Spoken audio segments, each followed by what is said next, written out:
Hello and welcome to Oddspedia Premier League. We have Tom Rennie with us to analyze this new match day. Tom Rennie, I was missing you during the summer. I hope you had fun and enjoyable summer. Hello, Tom. I had a lovely summer, and also some of us started last week, okay? So, catch up, all right? Okay, yeah, I'm back. I saw Man City beating Chelsea. I'm sure you were back in Man City. I listened to you saying that this is going to be, again, Pep's Premier League, probably the last one. So, well, let's get into business. Let's analyze this new match day. Remember to ask any question to Tom Rennie and, of course, show us some love. Press the like, subscribe. Let's go on. Tom, with the show.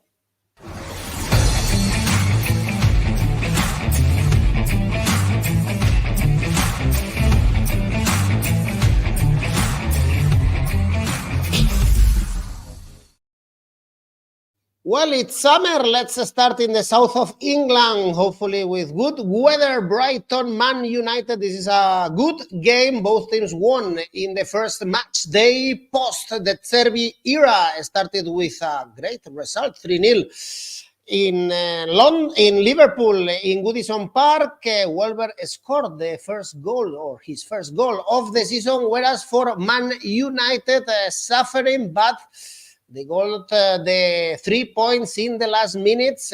One of the signings, 𝗀𝗏𝗏𝗀𝗏𝗀𝗏, scored the winner. I guess, Tom, you were not very impressed by Man United, but at least Casemiro played all right, and this is good news for Man United. Yeah, it's a tricky one, this game. And I think it's a fair point to say I wasn't wildly impressed by Manchester United, but I also wasn't disconsolate and desolate about their potential this season. I still think they'll finish at least fourth, and I think they'd be a decent bet for one of the two domestic cups as well. But I will say I got both these bets right last week. Man United winning without conceding against Fulham felt like a pretty sure thing. And Brighton winning at Everton. I mean, poor old Everton. We'll get to them later. But it's hard to assess how good Brighton were in that game because Everton were just so painfully poor and have somehow got worse since last season, which is weird. But Brighton under Fabian 𝗀𝗏𝗀𝗏 for the first time. There were some really interesting moments about the way they played. Firstly, really offensive. The formation was broadly like 4-2-4, like really old school sort of formation. A front four of Mitoma, 𝐬𝐿𝐴𝐵𝐿, Minter, and Danny Welbeck. Really offensive, really dangerous, really like hold on for dear life. And Everton couldn't do that in the end. I would have concerns doing that against teams who can attack. I don't think a great deal of Veltman, Hinshelwood. I didn't see enough of 𝗲𝗏𝗏 to make a judgment either way, but James Milner's 38, Billy Gilmour, not an amazing replacement. I think that will be risky in games like this, but I was impressed by them last week. And it'll be interesting. I don't know a great deal about Fabian 𝗀𝗏𝗀𝗏 yet, but it'll be interesting to see if he goes with the same formation, same setup in this game as he did last week. In terms of Manchester United, look, you make the point, were they amazing? No, they weren't amazing. But first weekend of the season, were Arsenal amazing? Were Liverpool amazing? Were Newcastle amazing? I would say only really Villa were really good on the opening weekend. Beyond that, I think everyone had their struggles and issues and deficiencies. Maybe Brighton I'd probably throw in as well.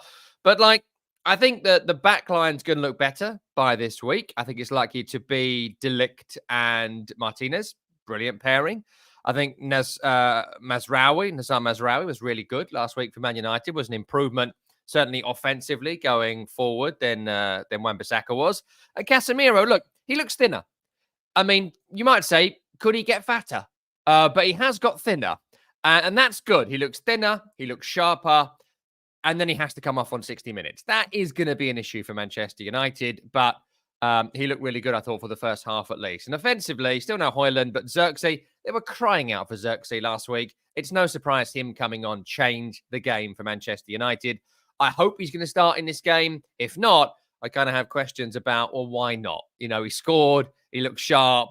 Let's make this work now. We haven't got to wait 2, 3, 4, 5 weeks to see that Man U need the striker. So I think he'll probably get the nod in this game. How do I see it? Well, look, the amazing thing to me here, number one, Brighton are favourites. Slight, but Brighton being favourites is odd. And that kind of, for me, takes out the Brighton to win market. Frankly, at 2.72, that's near double your money. I'm going to take Man United to win as a pretty standard tip here. I wouldn't go too wild on it, but I think Manchester United, if they have De Ligt and Martinez, if they have the midfield we've mentioned, if they have 𝗀𝐧𝐧𝐸 starting, if they have the options wide of, the myriad players they have, they take Rashford out, put Garnacho in, for example. Amad Diallo was quiet last week, but I think he will improve. I just think Man United are stronger. I think Man United are better settled. I think Bruno Fernandes, who was a bit nondescript last week, could have a big game here. He's had big games at the Amex previously. And I feel quite confident in Man United across the season. I think they'll finish in the top 4. And I think they may even have a nibble at 3rd, depending on how Liverpool get on. The other thing I picked out here, I love a group bet. And a real conservative group bet here. Put 1-0, 2-0, and 2-1 together. I found it at 4.33, which is extraordinary for very likely outcomes, very popular score lines. I think it'll be a tight match, but I would just sway United. Well, optimistic about Man United season. It should be better than the last one in the Premier League. Let's see in the Cups. The draw pays good. It's always a good option to go for a draw. 𝗀𝗵𝐿 is telling us it's a very difficult one if you go for the outright market, as we can see in the odds. Next game, Crystal Palace, West Ham United. Let's see if Tom is optimistic about West Ham. If you like the first game, a defeat at home against Aston Villa. Remember, new manager, 𝗀𝗵𝗿𝗄. I'm not a big fan about him, you know it. And Crystal Palace lost to Brentford, but last season, their last games were brilliant. With Glasner on the bench, always difficult to win in this stadium. Tom, did you like the first performance of your team? I thought West Ham were a bit hit and miss last week. I think that it's evident that 𝗀𝗵𝗿𝗄 is not going to be David Moyes. And the weird thing about West Ham is that they have the same manager for 4.5 years.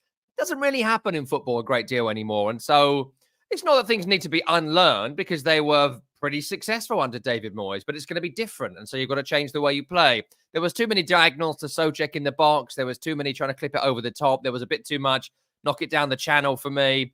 And I think that if you look at Guido Rodriguez and you look at Max Kilman and Crescencio Somerville, the new guys will need time, but I think this is the time.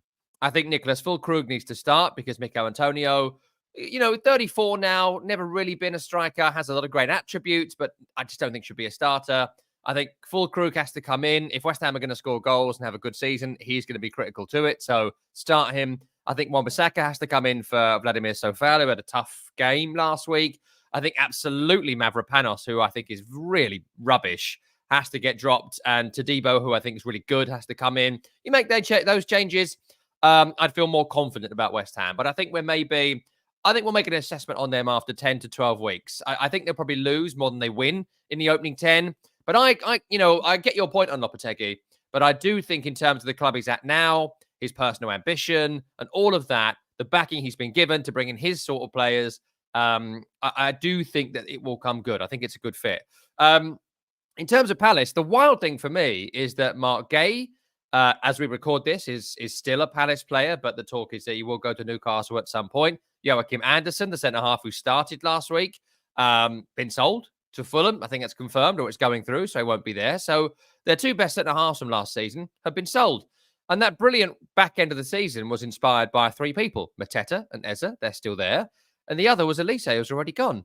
So I don't know what's happening at Palace right now. I thought the back end of the last season was really encouraging.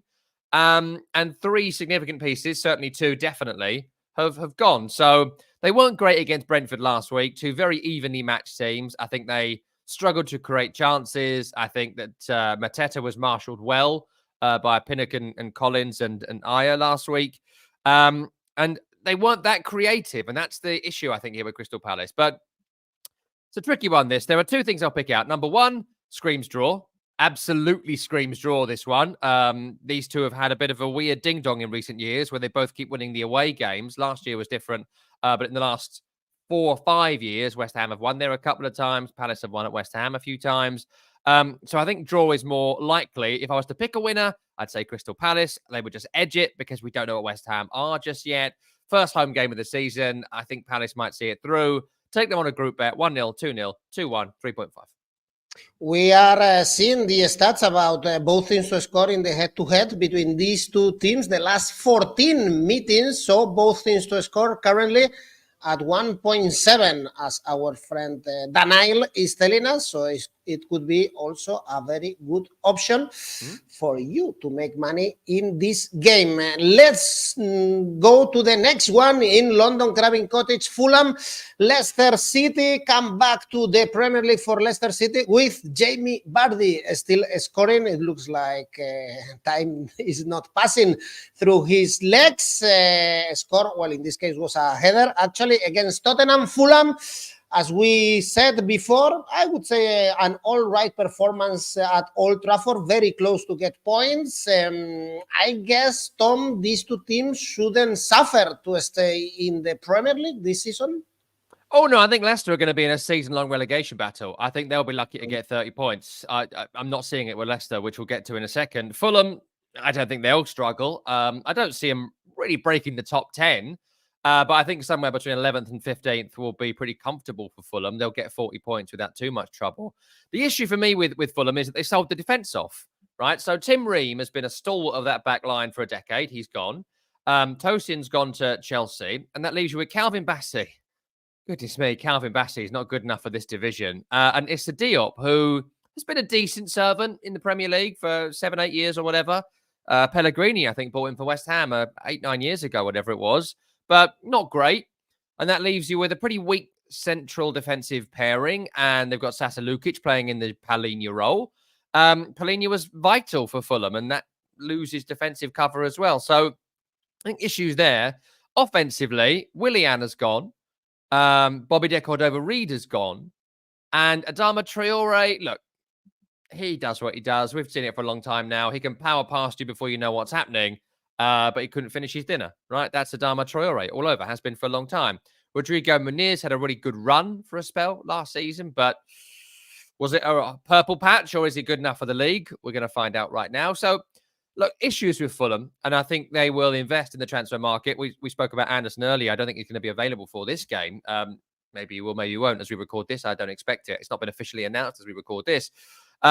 So I think defensively issues, offensively issues, but I also think their home record last season was really good. And if Pereira, Smith Rowe, and Rodrigo Muniz do have good games, they're going to be far too good for Leicester. Look, Leicester City, firstly, it's worth noting a points deduction by all accounts is very likely this season for issues with their finances last season. So that's a problem. And you look at the 11, look, first game at home, back in the league, great. You always bring a bit extra. But you look at the team and I think, Vardy's 37. You know, are we really going to rely on him all season to score goals? If not, what else have you got? Buonanotte, who's previously been at Brighton. It's okay. It's a good player. Not going to score 10, 15 goals for you or assist 10, 15 goals. Harry Winks and Ndidi. It's okay. It's okay midfield. Not amazing. And then Yannick Vestergaard and 𝗵𝗵𝗻𝗀 centre-half. I think they're proven previously no good at this level. So I don't think Leicester are going to stay in the league. If they do, it'll be very close. It'll be because Everton choked again this season. In this particular game, 2 bets for you. Number one, take a up and down Fulham victory at 1.86. Not amazing. Combine that with both teams to score. I think Fulham will score a couple of goals here, and I think they're defensively weak. I think Leicester can score, and the other team are defensively weak. So because of bad defenders and the mid-table nature of this game, or lower mid-table nature, take Fulham and both teams to score. 3.5. It's not bad. All right, we have David and Angel also going for both teams to score, for instance, and someone also backing Vardy to score. We saw the images of Vardy drinking a Red Bull at halftime. Well, a special player, of course, Jamie Vardy. Nice to see him back in the Premier League. Very difficult to put some bets on the next game, Man City. Ipswich Town, probably the lowest odds that we are going to find this season, 1.1 only for Man City to win. There is no surprise on that. And now they've strengthened the team. Gundogan is back. Very good news, I guess, for Guardiola. They missed him last season. Another addition for the midfield. Very difficult to, again, to find value on this kind of games, Tom. Look, I won't waste too much time on Ipswich this week. We'll do more on them next week when the game might be winnable for them. But no chance here. But I do think last week against Liverpool, there were some impressive things about them. They're obviously a really high intensity, high pressing, potentially exciting team. I was encouraged by Chaplin and Hutchinson. I thought Jacob Greaves at centre half looks a bit like 𝐿𝐴lafiori. Plays a bit like him as well. Carries the ball out. Good tackler. Lots to like about Ipswich, but it's Man City away, right? So what is there to say? Hold on for dear life and try not to get beat by too much. In terms of City, lack of investment over the summer, you might think, that's interesting. They've not spent big money. But if they add Savinho and gundogan and lose Alvarez, they're once again up in the transfer market in terms of squad quality for me. Haaland scoring, no surprise there. De Bruyne looks fit. Bernardo Silva looks live and alert. Savinho has the touch of the Mahrez about him. Phil Foden didn't even get a start last week. And defensively, they're going to be far too strong here with 𝐷𝗵𝗿, Diaz, 𝐿𝐴kanji. How are you going to get past that? I think Eda said a few howlers last week, but he tends to do that. How do we make some money? I think you've got to look at the handicaps. Obviously, I'm going to look at a -3 here because that's the first time you make any money. That's a 4-0 win for Man City, right? Or 5-1. They didn't put teams to the sword last season, so there is risk here. But I do think that if you're going to make any money, you're going to bet on this game. It's the only way. Go handicap town. 2.88 is not too bad for a -3 handicap. I've also found a slightly less interesting one. If you feel like me, just not fully confident on City, over 3.5 goals in the match, 1.83, and City win. Make it over 4.5 and City win. Give yourself some breathing room. Still under 2-1, so not amazing. Look at the Haaland market here as well. First goal is 3. That's 2-1. It's quite nice. Last goal is also the same, 2-1. Double your money. It's quite nice. If you think he'll be on the field at the end, I would say probably unlikely if they're 5-0 up. And always look at the hat-trick market as well. I think I saw at the weekend, is it 7 or 9 hat-tricks? I forget now. In his 100 City appearances. He gets a hat-trick essentially 1 every 12 games, more or less. So Haaland hat-trick brings you in about 9, I think last I looked. It's worth a punt on this. We have David. You like the exact score, Tom. David 6-0. We had another comment, 7-0 from ACM Dave, for instance, 7-0 for Man City. It's true that last season, Man City didn't thrash many teams, but because they were involved in the Champions League, they didn't put too much effort in this kind of games in the Premier League. Now is the start of the season, and perhaps they want to put a goal feast at home in the first home game of the season. -3.5, Harry is telling us for this Asian handicap, 2.88. Massive. I wouldn't say massive, actually, for this result, but perhaps you like the odds. Much more balanced the next game, probably a relegation 6-pointer. Southampton, Nottingham Forest. Southampton played with one more player the whole game against Newcastle, but they ended up losing. They had some chances, of course, but they lost in St. James's Park. Forest drew at home against Bournemouth with another manager that I don't like Nuno Espiritu Santo. You see these teams fighting against relegation. Who has more odds to stay in the Premier League? Both in the bottom 6, definitely. I think Forest have a better chance than Southampton because I think any team that comes to the Premier League now, it's always been a jump, but now the jump is gargantuan. It's enormous. And so I think Forest have a better chance, but I still wouldn't discount them from going down. I mean, it's a tricky one, this. And I'll just mention last week, I got 5 of 10 of the top tips came in. Some other secondary tips came in. My ACCA came in and my safe bet came in. And I was really happy with that because the first few weeks are really difficult, certainly with new teams. There's no form. You don't know who's playing well, who's not, what new signings work, what new signings don't, all of that sort of stuff. So I was really happy with half the top tips coming in last week. And we had a couple of really near misses as well. I like to average around 7 or 8, so that was quite frustrating. But in general, I was quite pleased. But getting to this game, I just don't know, to be honest with you. I mean, I can pick out a couple of things for you here. From Southampton, it's tough to learn from them last week, considering they were away from home. They were against 10 men. We can say they struggled to create a bit against Newcastle, but it's a very tough assignment going to Newcastle. I like Flynn Downs a lot in midfield. He was great on loan last season and has now been signed permanently. But up front, Armstrong is a championship striker. He didn't do it in the Premier League. I think it's similar with Ben Brereton Diaz defensively. A lot of former failed Premier League players in there, like Jack Stevens. And then Alex McCarthy still playing in goal. I mean, that's wild to me. He wasn't good enough 3 or 4 years ago, and he continues to be Southampton's number one. I don't quite get that. And with Forest, look, should have beaten Bournemouth last week. I took Bournemouth to win that one. It was frustrating, but and Bournemouth could have won it late on in the end. They were good in the start. After the Danilo injury, they had a real rush of positivity. That's where Wood scored. As the game went on, though, they faded. Forest don't know how to see a game out. But I think player for player, pound for pound, Forest are better than Southampton. If Southampton win this, I'll look at them differently next week. Until then, Forest at 2-1. I'd absolutely take that. And a lot of the time, it comes down to goal scorers. Chris Wood was brilliant last season. 10-plus goals. Fantastic. Scored again on the opening day. Morgan Gibbs-White, the captain, continues to be a brilliant creative talent. And defensively, there are issues there. But I do like the pairing of Murillo and Boly. So go for Forest, double your money, come out clean. Okay, draw and penalty in this match for Harry. And we have Ian and Chinonso both going for both teams to score. One is back in Nottingham Forest, the other one Southampton. Very balanced, not easy to predict this game in the south of England. Next one is Tottenham Everton. Let's see how it develops the second year with Postecoglou on command. The last months of the last season were concerning, we can say, for Spurs, and they ended up drawing against Leicester City in the opening game. You mentioned that you are not confident about Everton. Of course, this is a terrible start, 3-0 at home, and it's been years and years and years struggling to stay in the Premier League. Yeah, look, I think with Tottenham, what we learned on Monday is that there'll be no surprises. Ange Postecoglou has not developed what they're going to do. It's going to be the same as last season and hope for better results. Back end of last season was really poor for Tottenham, last 10 games, as the start to last season was fantastic. I like Solanke as a signing. I think a couple of near misses last week. He'll come good and score 10, 15 goals at least. I think that's pretty good.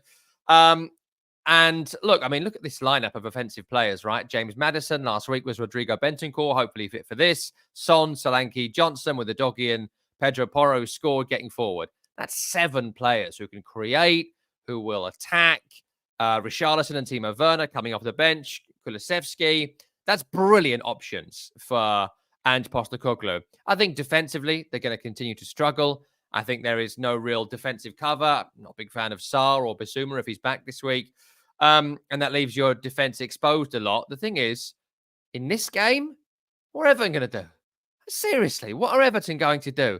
They have somehow, to this point, got worse from last season, which is incredible to me. The big news of the summer is that they lost Onana to Villa. That can happen. And they replaced him with Tim Orebanam from Villa, who's been a bit part sub for years. And Dy's come in, who is the least Sean Dyche attacker I can imagine. Beyond that, it's last season, but older. 𝐬𝐭𝐚𝐲's legs have gone.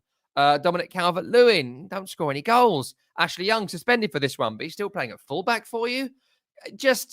I know they've got problems, Everton, financially, but they've also got problems with imagination as well. And they're going to struggle this week as they're going to struggle all season. How's it going to go? I'd go Tottenham, and frankly, I'd go Tottenham big. I think that they are going to want to put on a performance following Monday night. So look at your handicap markets here. I've gone for a -1, -1.5. That brings you in at 2.1 last I looked. Look, not amazing for a 2-0 victory, so you might want to be more brave than that. Plus 2.5 or -2.5, forgive me, brings you in over 2-1, which I quite like. But I think a relatively safe bet is coming in at -1.5. Look at the goal scorer markets as well. Solanke, Son, there are so many. Pick a scorer and a win for Tottenham. You'll also make double your money. Personally, I'll take Solanke. And in terms of Everton, the only thing that you should bet on ever, apart from them to lose, is them to score from a corner. Because the worst team at defending corners in the league, Tottenham Hotspur, the best team at scoring from corners in the league, Everton. So don't back them to win. Maybe back Tottenham to win 5-1, but that one will be from a corner. Get the odds on the day for that. All right, Richarlison, someone is highlighting, playing against his former club, the Brazilian one. The Brazilian bench. Player. He won't start. Mm-hmm. well, maybe in the second half he has his chance. And the late kickoff on Saturday is Aston Villa. Arsenal, remember that last season Aston Villa won both games. Probably was one of the responsible ones for Arsenal not to take the title, especially that win at the Emirates. Great start for Unai Emery's men, winning 2-1 at the London Stadium. This is a special season for them, back to the Champions League or playing in the Champions League. Arsenal suffered a little bit. They conceded some chances against Wolves, but we saw again the classic Saka goal. Yeah. I'll start with by saying this. I am shocked by these odds. I am shocked, considering what you just said there. Villa won against them twice last season. There is nothing from last weekend to suggest that Villa have got worse from last season. So 4.5 for a Villa straight-up win. I'll talk about them in a second, but take it. Take it, and that is worth a whirl. I'm not going to say it's definitely going to happen, but those odds for Villa to win are extraordinary, considering they literally did this twice last season, one of which was in April or May and cost Arsenal the title. Really impressed by Villa last week. Just really impressed. I think it's really evident, certainly evident in that game. West Ham were a relatively new team with a new manager and, new instruction and whatnot. Villa looked like a well-oiled machine. The defensive lineup were all there last season. Pau Torres, I just think he's so good. He's just so good. Defensively brilliant, carries the ball well. Him and 𝐿𝐵𝐿 I really like as a pairing in central defense. Good to see 𝐿𝐵𝐿 back in the center and not on the right where he was for a decent amount of last season. Midfield, Onana has stepped into the breach of Douglas Luiz incredibly well, adds something different, a power that maybe Luiz didn't have, as we saw in the goal he scored. John McGinn, hardest working man in showbiz. Ollie Watkins was a threat when he faded because he hadn't had much pre-season. John Duran came on and continued to show he's got a point to prove. And also Morgan Rogers as well. Some of the power running from Morgan Rogers was like Vieira-esque at times last week. So incredible positives about Aston Villa. And again, it surprises me, the odds they're at here. For Arsenal, very similar in a way. They maybe weren't as good as Villa on the opening weekend. Maybe that's an opponent thing. I don't know.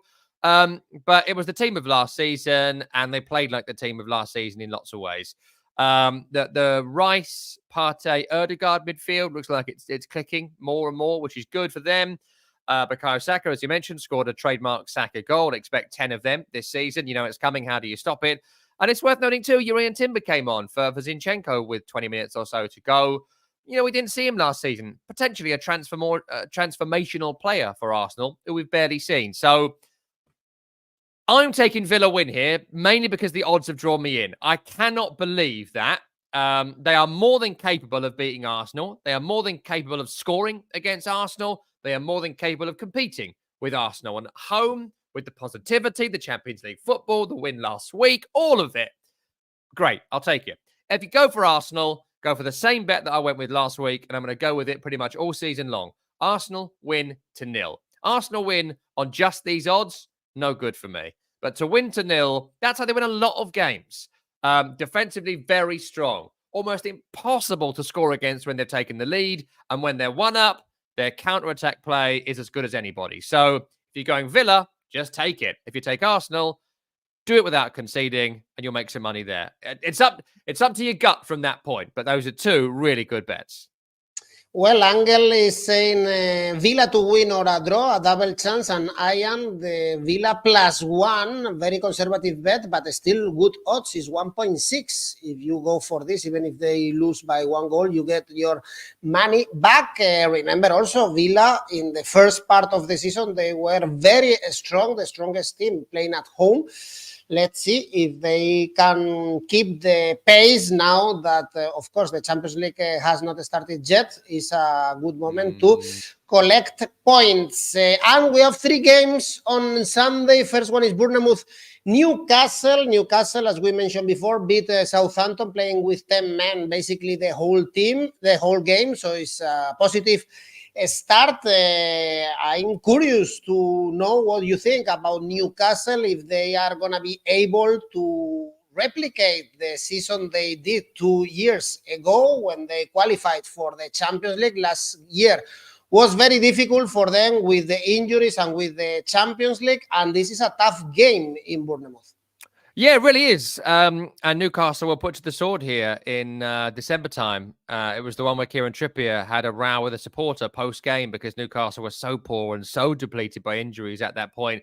I mean, let's start with Newcastle because maybe they're more interesting. I think that if you've got Alexander Isak in your team and Anthony Gordon and Bruno Guimaraes, you have got every chance of being in the top 6. I think top 4 is going to be too far, to be honest. I think that they are short in terms of defensive quality. Fabian Schär suspended for this one. They've been trying to sign Mark Gay all summer. Not happening. They've been trying to get Harry Maguire. Not happening. For whatever reason, maybe people don't want to go to Newcastle. Maybe the money's not there. I don't know the reason, but I know they're struggling to attract people to come to the club at this moment in time. And there are some reports that Eddie Howe, the manager, is getting frustrated by the fact that the Public Investment Fund of Saudi Arabia can't bring players to Newcastle. You know, how long will that go on for? It might cost Eddie Howe in the end if they can't do it. So some good bits about last week. I think Joe Linton being fit, wasn't fit for so much of last season, so vital for them. He was the goal scorer. He's the power runner. Does kind of what Morgan Rogers was doing for Villa last week for Newcastle. So really important. So yeah, it's tough really. And as you mentioned, 10 men for such a long time. It becomes a totally different team at that point. But with Isak up front, I think there's every chance they're going to have a really good season. I think he's a world-class player. In terms of Bournemouth, losing Solanke on, the Monday, and then playing on the Saturday was a tough turnaround. They need that guy. I don't know who that guy is. I don't know who that guy is going to be in this game. But I think they'll invest the money in 2 or 3 positions across the next week or so. I think that if the 11 that started last week plays all season, they're going to struggle. Doesn't matter how good Andoni Iraola is tactically. In the end, the quality will matter. And you can't keep asking for over-talent performances from Sinisterra, Ouattara, Semenyo, Jefferson, these guys, right? So players need to come in. Lots more players need to come in. And we'll see how well Bournemouth invest the money from the sale of Nicolas Solanke. I don't know if Evan Nilsson is going to be fit or not, brought in from Porto. But I haven't seen a great deal of him, so I won't vouch for him at this moment. In terms of the game, it's a toss-up, really. Again, we're early in the season, so this might be one I'd potentially avoid. But I do like the fact that Bournemouth is over double your money. At home last season, they were very good. They are one of the best coach teams in the league. And with Newcastle right now, I don't know if their rhythm is right there. So if you're going to go Bournemouth, I'd take Bournemouth up and down victory. And they did win this game last season and were really good at home at 3.15. I'll take it. In terms of Newcastle, double it up with Alexander Isak scoring. Isak is so good. He's just such a brilliant player. And when he gets up and running, Newcastle are going to be a real threat. So for Bournemouth, take it as an up and down win. For Newcastle, look at Isak and Newcastle to win. Again, it's a double your money bet. Tricky game. This one, Intrepid Jazz is telling us Newcastle to win for sure. Whether Evan Nilsson is playing or not, well, for sure is not that clear. Thoughts about Evan Nilsson, Tom? Do you know, I don't know. I mentioned I haven't seen him a great deal. I'm relying on YouTube videos and people talking about him. So I don't want to tell you I have great knowledge of him. The people that do watch him really like what he can offer. They think he can run in behind. They think he can offer a lot of the Solanke things. Slightly more physically into the rough and tumble than Solanke was. But again, that's secondhand information. Let me watch him for a couple of weeks and get back to me. Let's wait a little bit. Then next game, very interesting one with really good odds. If you are backing Wolverhampton, look at these odds, 4.6 playing against Chelsea. We have in this room a big Chelsea fan, Harry, according for his picture in YouTube. Well, Chelsea lost the opening game against Man City. A lot of things going around the club, as we all know, with Sterling. Let's see, the first away game for Enzo Maresca is a massive challenge with this big squad. And what happened last season, Wolves Tom lost against Arsenal, as we mentioned before, but they put out a fight. They played well, they had the chances, and they have a lot of quality players. Yeah, they really do. I think that there's a decent attack there without any real massive star, but I do like 𝐿𝐴 𝐻𝐿. I think his work rate is fantastic. It was great to see Matheus Cunha come on. I think he could potentially be a real star for Wolverhampton Wanderers. Scored lots of great goals last season. I like 𝐷𝗲𝗄'𝐿 and 𝐬𝐭𝐚𝐲. You know, good players, right? Good players, good team. Not too sure about Strand Larsen as yet, the centre forward, but we'll see how it goes. First game, too harsh to judge, but the odds are amazing here. That's shocking. And I'll be taking Wolves win. I'll tell you that on those odds. That is worth a punt of anybody's money because they've won a lot of good games at home in the last few years. Wolverhampton Wanderers. They have beaten some of the biggest teams in the Premier League. Man City, Chelsea, Tottenham. A lot of teams have gone to Wolves and lost. I was impressed by Wolves pressing. I'm impressed by their coach. I was impressed when I saw them in pre-season when they beat West Ham in Florida. And so I think they can beat Chelsea. They can beat Chelsea. They are just too long. That's too long. That's a sneaky opening few weeks of the season. Everyone's betting on Chelsea because of the star power they have, sort of thing. In terms of Chelsea, what you saw last week was exactly what we predicted. Again, it was the Man City game, so you don't really learn a great deal, but it looked disjointed. It looked like they needed weeks and weeks of coaching. They've got the game on Thursday against Servette, which is happening tonight as we record this. Maybe they've tried some things out in that Conference League match that they're going to learn for this particular game. Maybe they played the entire youth team or the second team, which includes Lukaku and all these Raheem Sterling and Ben Chilwell, these £100,000 a week players. I don't know what they're doing. I would suggest that the way they are building a squad is not conducive to building a team, but I do think Enzo Maresca saying, no, I've got 21 players. The fact 44 are employed here, that's not my business. I picked 21, and that's what we're going to go with. I think that's wise and smart. And I think that will help him in the long run.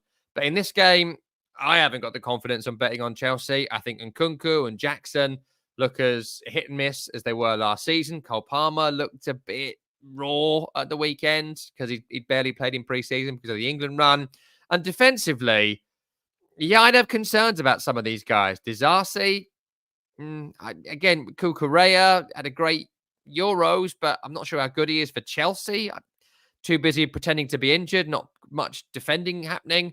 And the goalkeepers too. They've got 9 goalkeepers. I'm not sure any of them are as good as Aaron Ramsdale, who is going to be coming in at Wolves to replace Jose Sarr. I'm not sure they've got a goalkeeper as good as Jose Sarr. So if you think Chelsea, do what we did all last season, Palmer scores and Chelsea win. But at these odds, take Wolverhampton Wanderers to win. Let's see how it plays out.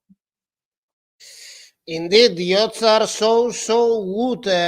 Carbon Aaron Wolves to win or a draw. Intrepid Judge is going for both teams to score. Now we are seeing 𝗂𝗂 against Haaland. It was a joke, by the way. With 𝗂𝗂, he didn't even invented the song. So I started to like 𝗂𝗂, I must admit, Tom, during the summer. You can imagine why. Sure. Last game, Anfield, Liverpool, Brentford. First game at Anfield without Jurgen Klopp, and the new era started well with Slot on the bench, and we know with Salah with his haircut. By the way, I was surprised to see him with short hair scoring a goal, and Brentford also brilliant start of the season with a win at home. Really low odds for Liverpool here. Perhaps it's good to go for an Asian handicap plus something. For Brentford, it's too low, these odds probably. Yeah, I think they are too low. They are too low. Maybe not worth your time on a straight bet. And I think the Asian handicap market is something I would definitely explore here. Look at the over goals market too. I think over 2.5 goals in the game and pick a score line is a pretty decent bet. That will get you somewhere near double your money. 3-1, 3-2, 4-2. I can see goals happening in this game. In terms of Liverpool, I think that we saw elements of what Arne Slot wants to do. I think we'll see it more and more over the next few weeks. But I mean, the quality of player they have, you know, if they were all fit last season, they may well have been in the title race to the end. A front grouping of Diogo Jota, great to see him fit. Mo Salah looks real sharp at the start of the season, not just his haircut, as you mentioned. Dominic Szoboszlai, Luis Diaz, Alexis McAllister. Offensively good, still got Alexander-Arnold and Robertson down the sidelines. Of course, they both were unfit for long spells of last season. My only doubt would be centre-half, 𝐿𝐴𝐵𝐻, Konaté, all of them. Someone comes in there, I think they're in the title race. If not, I just don't think that position is strong enough. But look, I think they're going to beat Brentford here. In terms of Brentford, look, the Tony story is an odd one. The fact they've been desperate to sell him now for 6 months. We've all seen the interviews. We've all seen the pleas. Nobody in the Premier League wants him. I'm quite surprised by that. Trying to palm him off to someone in Saudi Arabia. I'm quite surprised by that. Peak of his career. Going to a semi-retirement league seems odd. But without him last week, it was classic Brentford against Crystal Palace. The front line of 𝗵𝗲𝗿𝗄, it'll be 𝗪𝗪 as opposed to Tony again. But they work hard. They press you. You don't get a minute's peace. They will score. And 𝗵𝗲𝗿𝗄, I think, is really, really good. Worcester scored a surprising amount of goals. Really undervalued player. Midfield is strong. Defense is good. Very solid team. Very solid team. They're going to hang about in the game. But as this game goes on, I'd feel more and more confident Liverpool are going to win it. So I mentioned already, go for goals. I mentioned already, go for Liverpool. And I mentioned, too, as well, late goals. Look at the 75 to 90th minute mark here for goals for Liverpool to take the game away from Brentford. Salah in great form. Salah scores and Liverpool win. 1.91. Not amazing, but I do like it. I think Salah is in really, really good shape start of the season. Just to score the first goal in the match is 4.33. Really surprised by that. Salah often scores the last goal in matches. Also 4.33 for Salah, just last goal. I also like 𝐬𝐭𝐴 as well. Scored the opening goal last week. Don't discount it this week. I think if he stays fit, if he can get 38 games, 𝐬𝐭𝐴 will score 20+ goals. That's how good he is. 𝗪𝗪 scores and Liverpool win. It's 2. We all like Diogo Jota. Last season was injured for most time, so hopefully we can enjoy him this year. Avenger is going for Liverpool. Liverpool to lose 5-0. Okay, that was a joke. Liverpool and both teams to score. Ian is going for this. Well, Tom, I think you nailed your first ACCA this season, if I'm not wrong. So, first of all, let's go with your safe bet.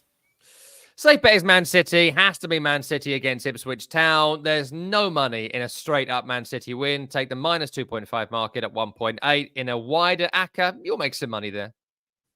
And the ACCA? I'm going really bold this week because I can't believe the odds in 2 of the games. So last week, I felt I could guarantee it. This one, risky, but I like it. Wolves to win and Villa to win brings you in at 18.2, which is insane. That is insane for Wolves to beat Chelsea and Villa to beat Arsenal. They beat Arsenal twice last season. So I love it. I'm recommending it. I'm not guaranteeing it. You can also take a slightly less risky ACCA of Wolves again over Chelsea and Liverpool to win, which they will. That's 5.3. Also really, really good. But Wolves and Villa, that is worth £5 of my money, and it is on right now. Okay, we had some comments saying that 𝐿𝐴𝐧𝐧𝐸 is going to be the first manager to be sacked in this Premier League. Still early days. Remember that we still have our monthly tipster competition and yearly going on, so it's free to participate. You just have to log in our website and post your tips. Very easy to get also some cash prizes if you are as good as Tom Rennie. Tom, see you next week. Nice to see you again. Bye-bye.